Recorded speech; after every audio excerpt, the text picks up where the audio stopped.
Welcome to Art Talk Tuesday, episode number 6. As you can see, I have two pieces up here that we're going to discuss today. They obviously look very similar. They were created at two different times for two different purposes, but they are based upon one another and have similarities, so I thought we'd just talk about them together today. This piece is entitled Winds of Hope, and this one is entitled Resilience. So we're going to talk about this one first. I created this piece probably about maybe 4 or 5 years ago. As you can see, both of the pieces are in watercolor. This one is approximately 15 inches wide by 25 inches high. As you can see here, it's called Winds of Hope. And you can see the figures here standing with his arms outstretched as the winds of hope blow through and blow into exhilaration and hope into the life of this person. So we have here a West African symbol for hope. And here we have the lotus flower in the background. The lotus flower is a symbol of rebirth, renewal, and also the whole idea of the lotus flower grows up out of the muck and the mire. And so this idea of hope blooming forth out of that which would seem to be incapable of holding life or incapable of bearing fruit. And so we have this flower growing up. And so this young man too, it seems like his figure is springing up, growing up out of this mass of leaves, this grassland here. His figure is springing up, growing up, and also can be seen as the stem for what would be this lotus here, with the symbol for hope resting up above him as he stretches out his arms to receive the winds of hope blowing through. Created in a period of my life when things were really going well. I was feeling good, on top of my game. A lot of things were open up for me creatively in terms of my art creative practice, my art business. A lot of opportunities in terms of shows, things like that coming up. I was creating consistently, very consistent basis, and that all was coming together, and I just felt this sense of hope, this sense of exhilaration throughout my life. And so this piece is a depiction of that, because without hope we cannot do anything. Without hope we cannot go on. And so this idea of hope and rebirth and renewal is what this piece is all about.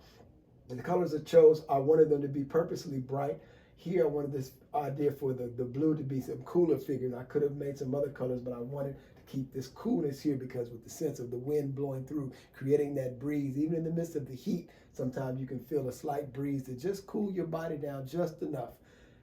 And then this whole idea of the red here, blooming, fire, rebirth. The yellow is always a symbol of newness, of freshness. The green here, you see the winds blowing through and blowing this grassland different ways as it's springing up. So this whole idea of rebirth and renewal is what's going on with this piece.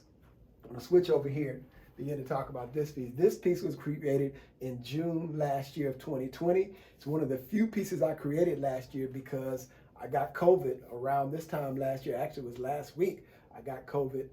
Last week in 2020, I got COVID. And I was really down, really out. I'm really just now getting well after all this time, but that's another discussion. So this piece was created in June. I was contacted in, I want to say April, May, by the International AIDS Society for the AIDS 2020 conference by the International AIDS Society, and they were doing a series of pieces, artwork called Profiles in Resilience.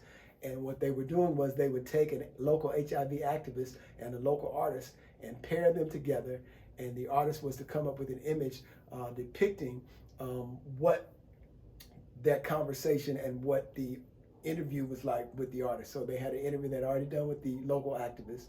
I watched the interview, and then they gave me a quote from that activist. And in this case, the activist, because I'm very active in the community, you may not know this, but I've been working in a nonprofit in the HIV AIDS field for the past 12, 13 years. And so a lot of the people that are local I know, and I happen to know the individual. His name was Rob, who they had paired me with.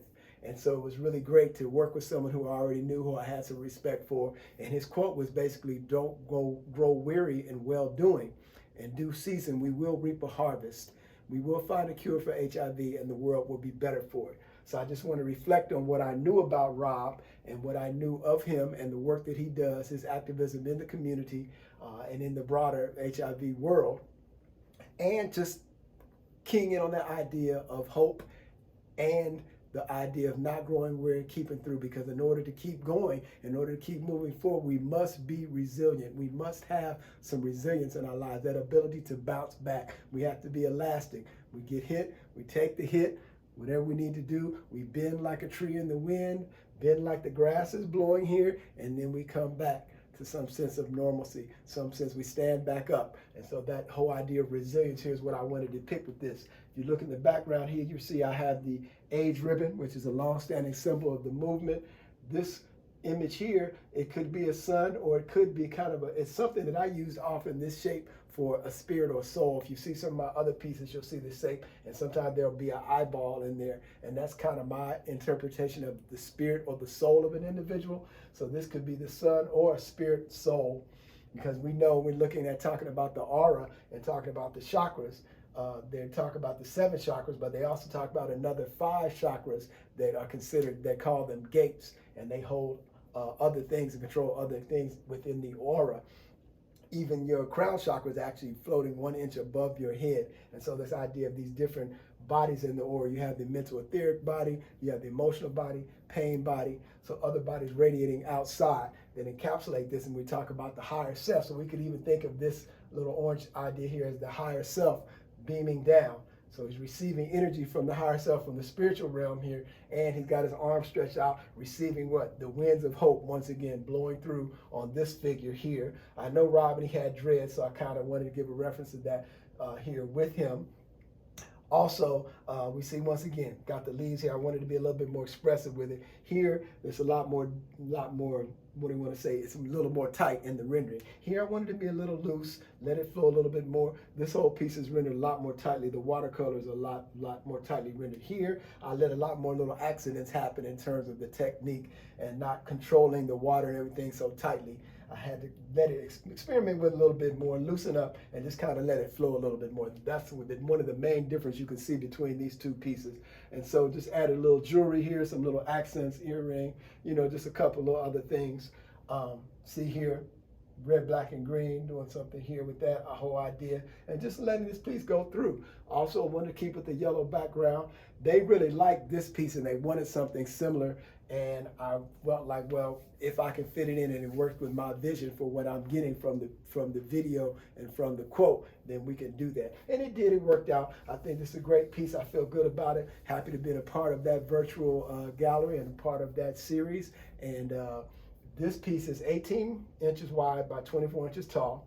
This one is valued as $1,000. It's framed, ready to go. This one is also ready to go. It's mounted on board, but it's already fixed and ready to be hung. Obviously got the wire on the back, and this piece is $1,300. So thank you for tuning in this week for episode 6. See you next week. Peace.